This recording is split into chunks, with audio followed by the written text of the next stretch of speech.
Very rarely do indie games tend to come out of the gate with such a charm to them that you just want to sink as much time into them as humanly possible. And until I get LA Noire 2 from Rockstar, who are currently too busy working on this small little sequel to GTA 5, I turn my eyes to a game called The Precinct. The Precinct is the embodiment of cheesy 80s cop drama but in video game form. You're the son of a well-known and respected police officer, Nick Cordell Sr. I mean, hell, the man has his own little statue in the park. After his unfortunate demise by the hands of someone unknown, your main goal is to not only take down the hierarchies of crime syndicates across Averno City, but also find the truth about your dad's passing. I'll touch more on the story here in a bit, but I think we need to talk about the schmeat and taters of the game, considering you're gonna spend about 90% of your time doing these things just to progress it. First off, this game is very unique, if not for its camera perspective, taking on somewhat of an isometric view, but the fact that every single bit of crime in the city is automated, meaning that each playthrough will be a bit different. It's got a handbook that tells you how to correctly process people depending on the crimes committed, and you better not mess it up, because if you do, there's gonna be hell to pay in the form of losing XP. Incorrect offenses, buddy. He literally tried fighting me. There's also a ranking system. You know, the higher your rank, the more you unlock and the more you put towards your skill tree. Yeah, this game has an RPG element where you can select certain skills like being able to shoot two-handed rifles from cars, commandeering vehicles, calling in spike strips that'll never actually get used because they always seem to fucking avoid them, and so much more. Well, how do you get XP? I found the best way is going to be patrolling the city, busting criminals, and letting the big hog of justice swing freely. There's some default patrols that Kowalski can set you up on, but there's also some custom ones you can participate in later down the road. I personally like customizing my patrols. It allows me to get my hands dirty and collect as much evidence towards taking down the crime bosses. There are different kinds of patrols as well. There's your standard car patrols, there's foot patrols, which become really fun when you deliver a Goldberg level spear to someone and their spines break in half. Then there's helicopter patrols, which are kind of my least favorite because you're completely reliant on these dumbass AI cops to bust the criminals, and the helicopters are kind of fun to control a little bit. They're not so fun when you have to like use your spotlight individually and you can't turn the helicopter while using the spotlight. It's just yeah, no. On second thought, just worry about the car patrols and the foot patrols. Don't even worry about the helicopter at this point. You know, and while doing these patrols, typically you're supposed to focus on the criminal activity that's happening either in front of you or ones that get called out through dispatch. However, you never know who can be lurking beneath the surface. Okay, now we gotta deal with this. No, fuck the street fight. This guy was littering.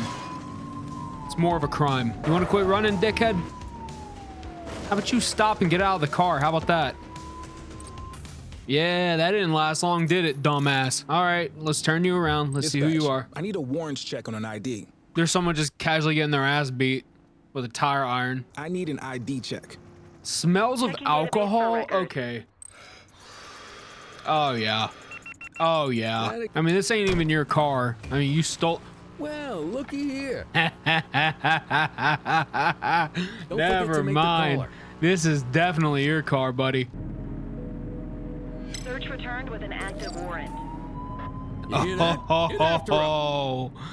Oh, buddy, just what I needed before I went home. How about you get out of the car for me? I need an ID check.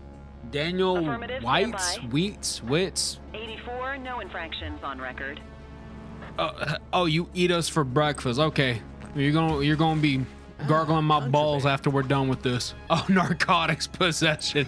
You on a little bit of that, the little dranky drink? No? Okay, that's so. How about you unlock the trunk for me real quick, sir? Counterfeit money. Okay, we'll add that. Oh, you want to dance? Is that a threat, sir? You're not scared of the cops. Well, you don't have to be scared of me. You're gonna be scared of what they're gonna do to you in the prison. So we'll arrest you. Right to remain silent. Reggie your rights, so you know what you're entitled to. I'm gonna call the escort unit, and you're gonna get your back blown out. Hope you have a great night, sir. Now, you're probably asking, Blackout, is this all you do? Well, kind of, yeah. I mean, you can get into shootouts. Those are pretty fun. There's also races, trial runs, and ramps you can jump off of. You can also hunt rare cars that don't save to your garage whatsoever. You can also find artifacts around the map which have some, well, unique items to say the least. Outside of that, the game has a repetitive loop, I'm not gonna lie. But since the loop consists of randomly generated activities and some crazy ass scenarios, it almost really doesn't get old, to me at least. Plus, when you get on a good high-speed chase and all hell breaks loose, it's an experience you just can't shake. So yeah, gameplay loop wise, I give it an 8, 9 out of 10. It's really fun. It's really buggy sometimes and really wonky, but it's still really fun. All right, on to the story. Like I mentioned, this bleeds 80s cop drama in all the right ways. From the story itself to the way that it's told to even the music, it hits the nail on the head, which, side note, the music is just absolute chef's kiss.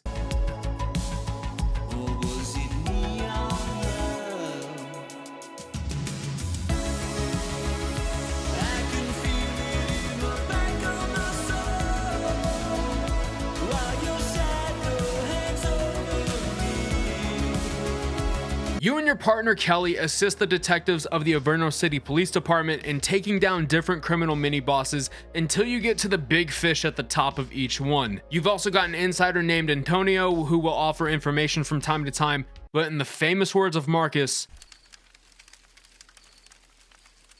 I don't like this one. So there you are, you're off in Averno City taking down these bosses. They lead you to the next one. You're still collecting evidence. You're still busting criminals. It is all going great. Eventually, you get called onto a homicide scene. You know, some poor bastard got the literal definition of putting his money where his mouth is, as he was expedited straight to Jesus in a manner fit for a con artist of his stature. So while you're looking for clues and discovering everything and going along your way, you get called to another homicide scene where someone is strung up by their hands and feet by their own supply of the devil's lettuce. Afterwards, you go back to busting more criminals, taking down crime bosses, and before you know it, you are at Kelly's retirement party, and you're tasked with a very important mission. One where the chief has you swear secrecy to never tell the partner. You are tasked with getting the cake and bringing it to the bar.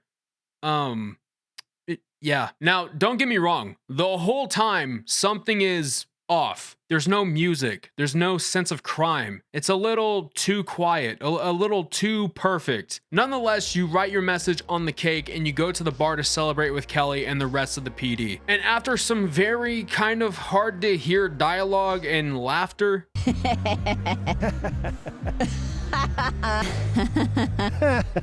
you're told by Eugene that he found a note that never got sent off from your dad. So you return to the PD to check it out. And this is the first time the player gets to hear the dad's voice, right? You wonder what the note is gonna say, and hey son, I'll always remember you playing cops and robbers with the neighborhood kids. Wait a minute.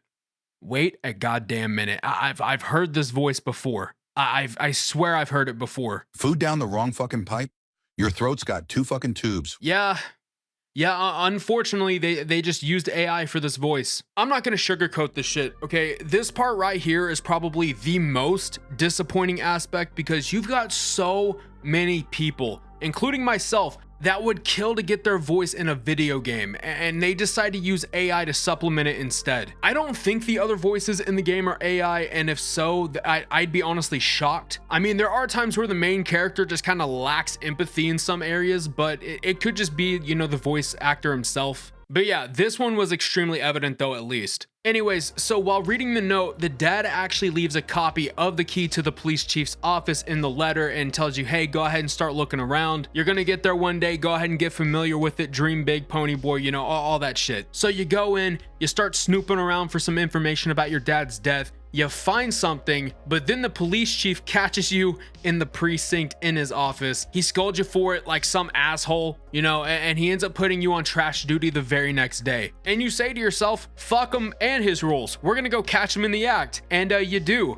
You catch him schmoozing with Antonio, the supposed informant. Antonio mentions something about going to Warehouse 6, so you decide to drag Kelly, who's all about that action, up until you actually get there. Then he wants to act like a sour body bitch and tell you, if you want to go there, have fun. I'm not getting involved. Sorry, I know that was a bad accent. Don't persecute me in the comments, please. You kick open the door, get a brief stint of CTE, and hey, what do you know? It's Antonio, and he's gonna talk your goddamn ear off. He eventually tells you that him and the chief are working together, the PD has inadvertently killed off all of the August gang's competition, and that he was the one who ended up killing your dad. Well, right before he gives you the express pass to go see your dad in the afterlife, Kelly hops in to save the day. After an intense shootout, you go back to the PD and tell Kowalski, hey, the chief is a slimy little bitch. He's been doing some insider work with Antonio and the August gang. And she's like, huh, that like totally makes sense. Because now the August gang are at the bank stealing all the gold they can get their hands on. So you rush down there, eager to put some ding-dongs in the dirt, when all of a sudden the chief hot mics his location to the rest of the PD. Well, what else is there to do? Well, I'll tell you.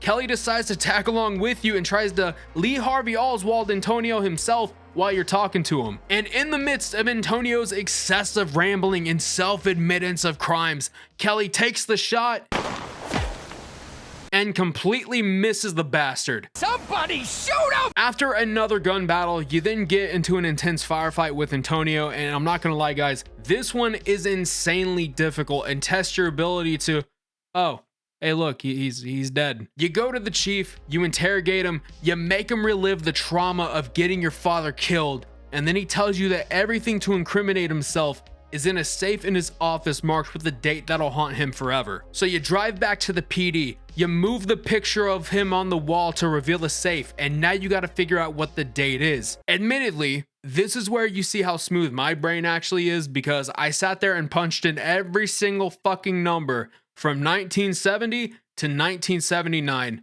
Nothing worked. I looked at the newspaper for clues, but I couldn't find it. And you're probably saying, well, this number right here could be that, but there's no possible way it could be, right? It's gotta be a year, right? This is it.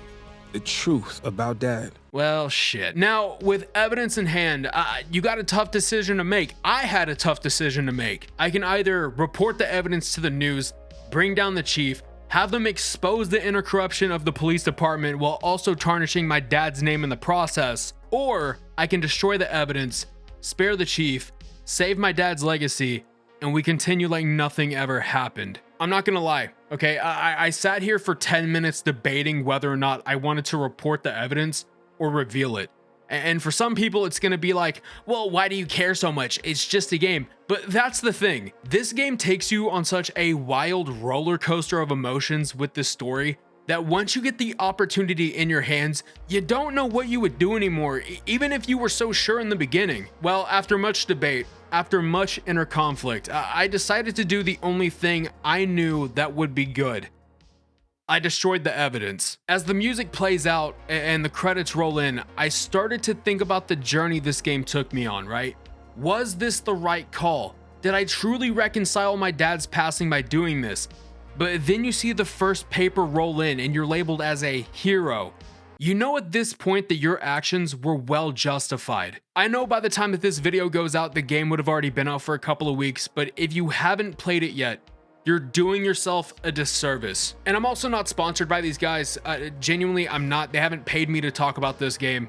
I'm just a fan of it. And honestly, if I could give it a score, I'd probably rate it a solid 9 out of 10. Thank you all so much for watching today's video. Let me know down below what y'all think about the Precinct, and while you're down there, be sure to subdue that like button and process that sub button also YouTube can show you my content free of charge. And for those that want to support a little bit more, I do have memberships that you can opt into. It's always appreciated, but never required. I want to give a shout out to the current members of the channel for making this possible. Y'all are absolutely amazing. Thank you so much. So yeah, that's about it.